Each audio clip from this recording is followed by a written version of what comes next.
Hello मित्रहरू नमस्कार म रमेश मोक्तान फ्रम काठमाडौँ नेपाल। आज चाहिँ हामी हाम्रो भेहिकलको टर्बो चार्जर कसरी किन र के कारणले फेल हुन्छ त्यसको बारेमा जानौँ। ठीक छ, यो भेहिकल चाहिँ हाम्रो महिन्द्राको बोलेरो SLX। ठीक छ, हामी देख्न सक्छौँ हाम्रो भेहिकलको इन्स्ट्रुमेन्ट क्लस्टरमा टोटल किलोमिटर 10,465 किलोमिटर गुडेको छ। ठीक छ, 10,465 किलोमिटरमा यो भेहिकलको चाहिँ टर्बो चार्जर फेल भएको छ।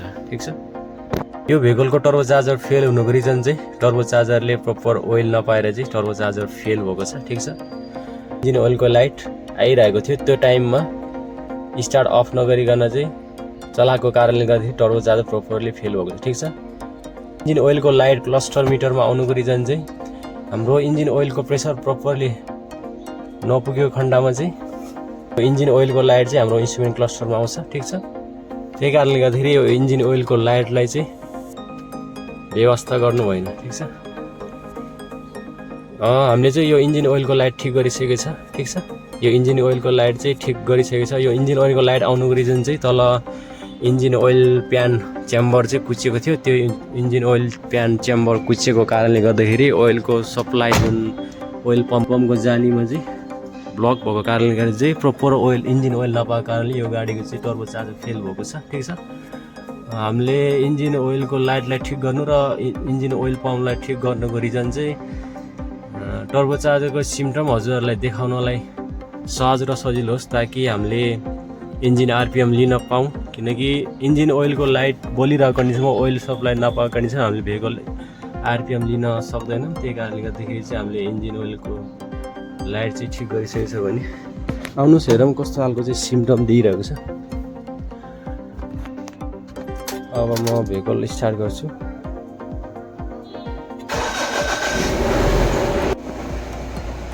हाम्रो इन्स्ट्रुमेन्ट क्लस्टरमा अहिले इन्जिन ओइलको लाइट प्रपर ब्याक भएको छ भने इन्जिन ओइल प्रेसर प्रपरली पुगेको छ। ठिक छ, यो कन्डिसनमा अब हामी भेहिकल रेस गर्न सक्छौँ अर्थात् RPM लिन सक्छौँ। यस्तो छ,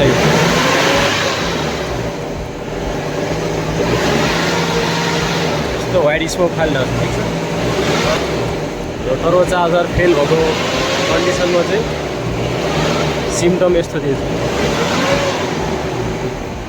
पुरा। लिनु अझ बढी लिनु, वाह वाह वाह,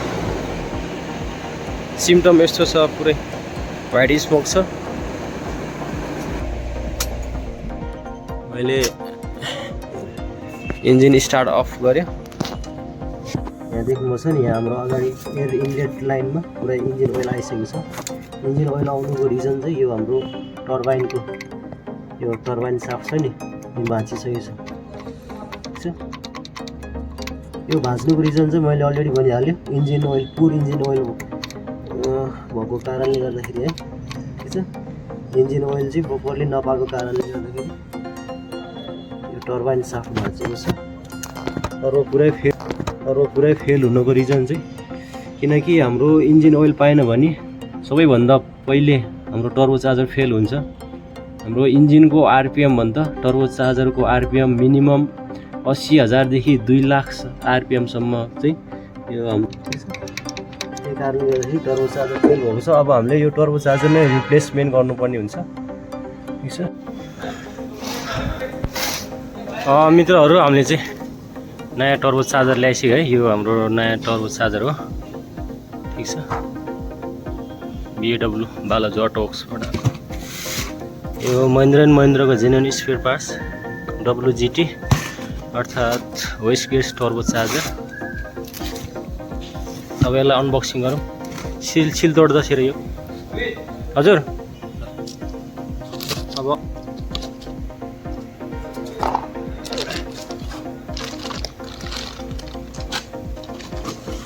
यो भयो नयाँ टर्बो चार्जर। यसको पछाडिको टर्बाइन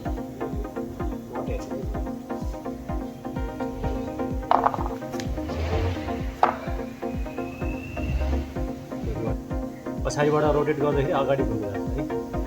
एउटै साफा हुन्छ आउटलेट र इनलेट। यसको कस्तो छ भने पुरै भाँचेर साफ नै भाँचेर लहर लहर गरिरहेछ।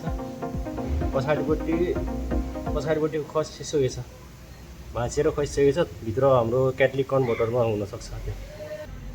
यहाँदेखि बस्छ नि, यसमा कुनै पनि टर्बाइन साफ्ट छैन। यसको टर्बाइन साफ्ट यहाँ छ, टर्बाइन फ्यान। यहाँको पछाडिको टर्बाइन साफ्ट चाहिँ यो आधी टुक्रो भाँचेको एक्जस्ट साइडको चाहिँ यो हाम्रो क्याटलिक कन्भर्टरभित्र छ। यो भित्र खसेको हुनुपर्छ है। योभन्दा उता चाहिँ गएको छैन, किनकि यसमा जाली हुन्छ। नक्स रिड्युस गर्ने हो यो हाम्रो क्याटलिक कन्भर्टरले चाहिँ, नाइट्रोजन अक्साइड। त्यसलाई चाहिँ अब हामीले म्याग्नेटले निकाल्न सक्दैनौँ, किनकि त्यो हाम्रो टर्बाइन साफ्ट चाहिँ हाम्रो फलामको मेटलबाट बनेको हुँदैन कि एकदमै हाई टेम्परेचर झेल्न सक्ने क्यापेसिटी भएको मेटेरियलबाट बनाएको हुन्छ भने अब यो चाहिँ हाम्रो चुम्बकले यसलाई क्याच गर्न सक्दैन र तान्न सक्दैन। त्यसको लागि चाहिँ अब हामी यो क्याटलिक कन्भर्टर नै खोल्नुपर्ने हुन्छ। मित्रहरू, मैले क्याटलिक कन्भर्टर यो भित्र हुनुपर्छ हाम्रो एक्जस्ट साइडको टर्बाइन फ्यान। यो साइडमा गएर अड्केको हुनुपर्छ।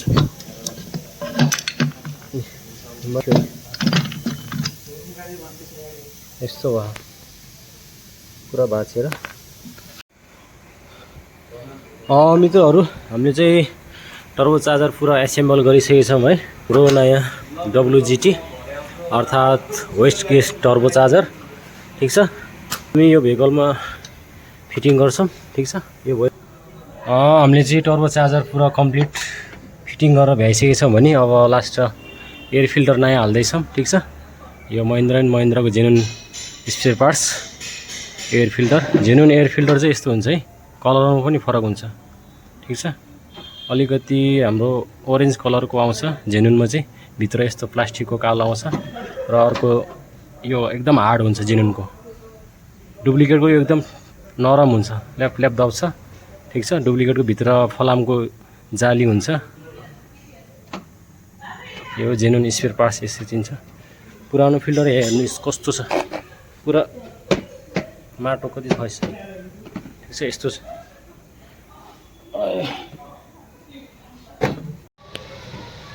ओके मित्रहरू, मैले चाहिँ टर्बो चार्जर पुरा फिटिङ गरेर भ्याइसकेको छ भने अब हामी भेहिकल स्टार्ट गर्नको लागि रेडी छौँ, ठिक छ। टर्बो चार्जर रिप्लेसमेन्ट गर्ने बेलामा जहिले पनि हाम्रो एयर फिल्टर रिप्लेसमेन्ट गर्नुपर्ने हुन्छ। देन हाम्रो इन्जिन ओइलको कन्डिसन के कस्तो छ त्यो हेरेर इन्जिन ओइल पनि फेर्नुपर्ने हुन्छ, ठिक छ। यो दुईटा चाहिँ एकदमै हामीले कम्पलसरी पर्छ।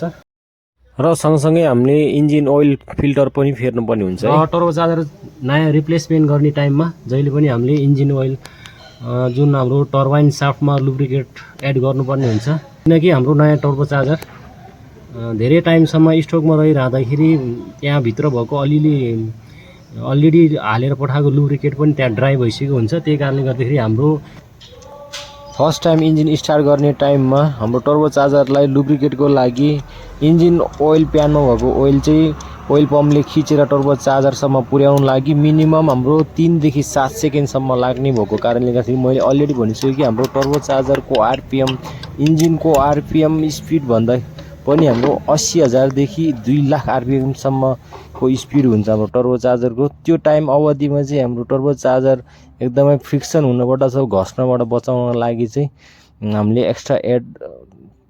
एक्स्ट्रा ओइल चाहिँ एड गर्यो भने एकदमै बेटर हुन्छ र हाम्रो टर्बो चार्जर लङ लाइफ हुन्छ।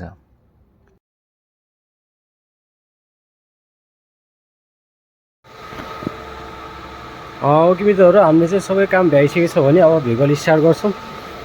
र यो हाम्रो क्याटलिक कन्भर्टर हाल्नुभन्दा अगाडि अब हामी एकचोटि भेहिकल स्टार्ट गर्छौँ, किनकि हाम्रो इनलेट पाइपलाइनदेखि अलरेडी जुन टर्बो चार्जर फेल भएको कन्डिसनमा गएको इन्जिन ओइल चाहिँ कम्बसन चेम्बरमा भइरहेको हुन्छ।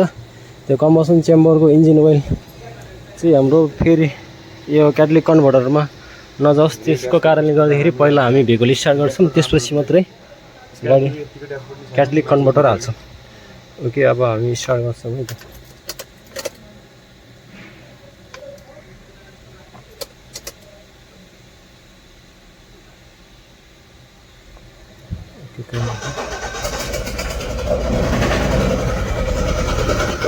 हाम्रो स्टार्ट भएको छ भेहिकल है। व्हाइट स्मोक आइरहेछ। हेर्नु हामीले यो एक्जस्ट के अरे एक्जस्ट पाइप नजोड्नुको रिजन चाहिँ हाम्रो कम्बसन च्याम्बरमा भएको ओइल जम्मै यहाँ भुइँमा आइसक्यो है, यति धेरै। अब फेरि एगेन स्टार्ट गर्छौँ। स्टार्टिङ पोइन्टमा चाहिँ हाम्रो व्हाइट स्मोक दिन सक्छ, किनकि हाम्रो अलरेडी टर्बोचार्जर फेल भएको कन्डिसनमा चाहिँ हाम्रो कम्बसन च्याम्बरमा गएको ओइल इन्जिन ओइल चाहिँ जबसम्म ड्राई हुँदैन तबसम्म चाहिँ हाम्रो व्हाइट स्मोक आउन सक्छ। मिनिमम हाम्रो 15 देखि 20 किलोमिटरसम्म हाम्रो व्हाइट स्मोक दिन सक्छ। ओके, हामी अब सर्वप्रथम टेस्ट ड्राइभ गर्छौँ, त्यसपछि हजुरहरूलाई फिडब्याक देखाउँछु। मैले चाहिँ भेहिकल टेस्ट ड्राइभ गरेर आइसकेको छु भने हाम्रो इन्जिनको पर्फर्मेन्स र पिकअप प्रपर ओके छ। मैले चाहिँ हाम्रो भेहिकल ट्रिप बीमा कुदाएको थियो भने 7.5 किलोमिटर कुदायो है। सुरुमा व्हाइट स्मोक आइरहेको थियो भने अब हामी एक्सप्रेसन दिन्छौँ।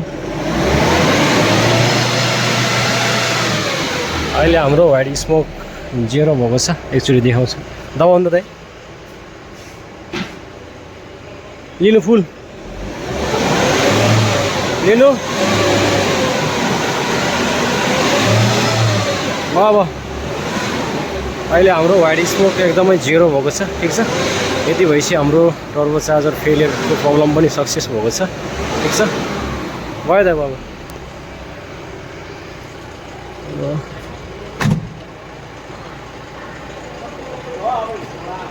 ओके मित्रहरू, आजको लागि यति नै। मिल्ने छ अर्को नयाँ भिडियोमा, नयाँ टपिक साथ।